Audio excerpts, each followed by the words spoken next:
batakarugereyo okwija aha ground bakatushobora sente ahibakisya bakatushobora bakatuhereza remedy ninga bakatuhereza echo kukora ntuzako demonstrating nga kanso obwa hati orutindoru ryo mu mberambe munonga ekigemesereze abebembezi okwehanangisereza minister w'ebyemirimo hamwe n'entambura General Katumba Wamala okora kukira enshonga egi byona orutindo rwitwa Katete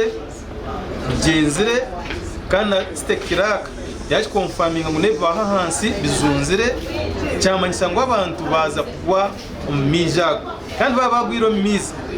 kanso ni bari muke katanka kingo rugudo mbona ni proposing anti byaremere ko byaremere kanse handikire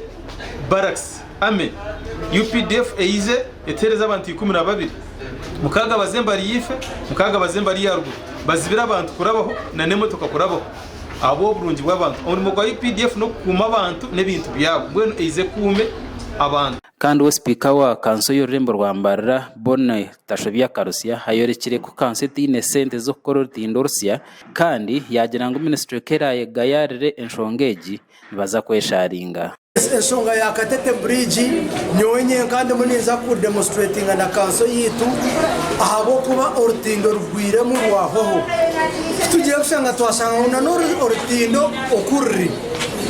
nuruzagwayo abo kubatine okuba kurumejaringa license yarwe kahwaho hati tutambura ari bujenje nobwa kimotoka kirimo kirabo cyegwira mushenyi nkimanza ngo anytime motoka neja gwayo kandi we uriyo muhwezo wa meya ahabwambara City Priska Murongo ashoborere kubahereze kwemereze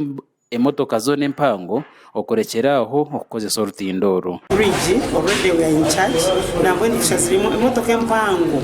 roreza basi na nebindi ezo tustebeka zizimeze tororo Nyamitanga abene haraba emotoka ece na pichipichi na bebigere rero nabwanyuma turukora designs okuturakora repairs kongo rutindoro ruriya higuriye tumunonga ruriya national n'urutindo rushirwa rukorwa ministry eka ministry yaturaganisa tutekateka ngo budget kwija okugera bigambo bitutunga arbaho na rebo bitu ba parliament esente zarozerwe kandi zirimo mu budget konga twine sente zitwine mu budget ya Mbarara City miliyoni 5 tuzakuyahembaho tube tugarireho amabati tube tutamburiraho kandi we Hortown Crack wa Mbarara ase abirebe ashoborere ba kansara ngo muri mugo gukora aha rutindoru niguza kutanduka mu kwezi kwa mushanju amakoraga gashakwa kosiri nakayira abwa Sky TV ya genshonga